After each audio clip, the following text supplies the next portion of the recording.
There may or may not come a day when you realize that every human being lives for their own self-interest, and that human beings are by nature mad, not good. That is why being good is harder than being mad. On that day, you will realize that you are alone.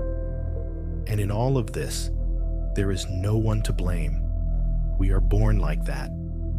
On that day, you will love yourself, and you will treat every human being with the amount of respect they deserve, neither too much nor too little. Even if a person sacrifices themselves for you, it is not for you. It is for their own beliefs. Only God and yourself can love you for who you are, without condition. By Mr. K. There may come a day when we accept, without illusions, that every human being moves under the gravity of their own self-interest, and that our species bends more easily toward impulse and disorder than toward disciplined goodness. And on that day, the world does not grow darker. It simply drops its mask and stands as it has always been. And we see that being good costs effort, while being mad costs nothing. A simple imbalance that explains far more of history and daily life than any consoling theory about natural virtue. And when this settles, the first shock is the feeling of being alone, because the silent hope that someone will break the law of self-interest just for us falls away. In that moment, the mind searches for culprits and finds none, because the pattern runs deeper than malice, and deeper than education, and deeper than culture. And we recognize that we were born inside a structure no living person authored, and no living person can fully escape. And blame loses its target, and hostility loses its food.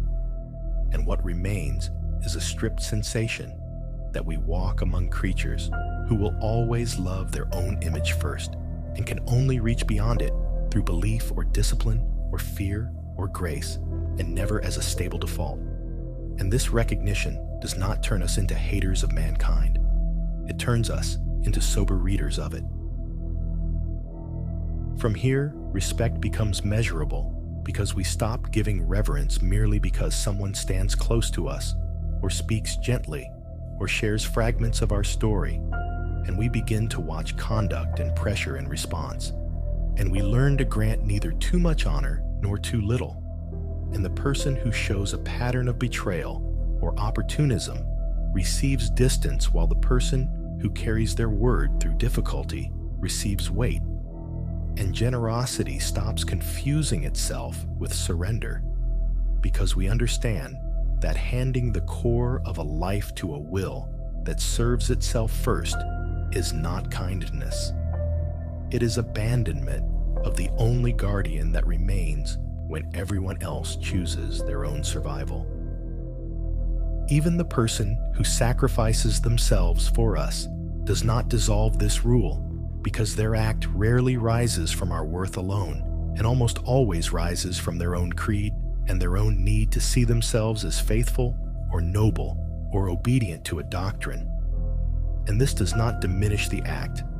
It sharpens the reading of it, and we can receive sacrifice with gratitude, while understanding that the sacrifice expresses the person more than it glorifies us, and that we stood as a stage where their belief performed its highest scene. And this protects us from building an identity on borrowed martyrdom.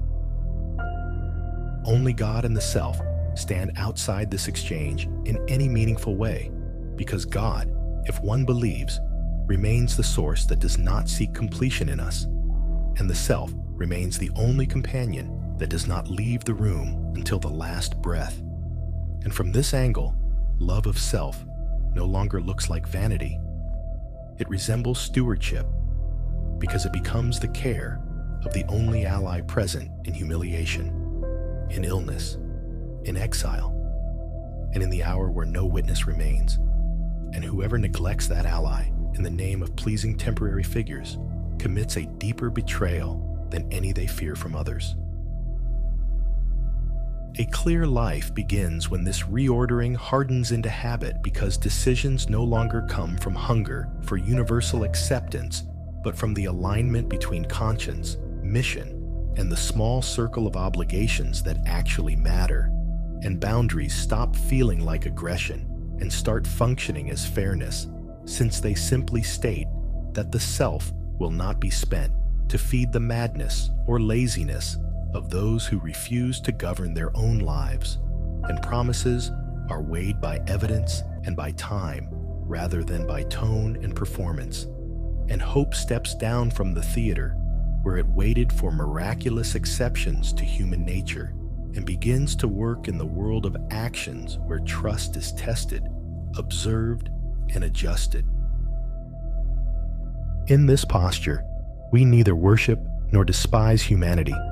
We navigate it, and we honor dignity wherever conduct earns it, while refusing to kneel before costumes that hide appetite.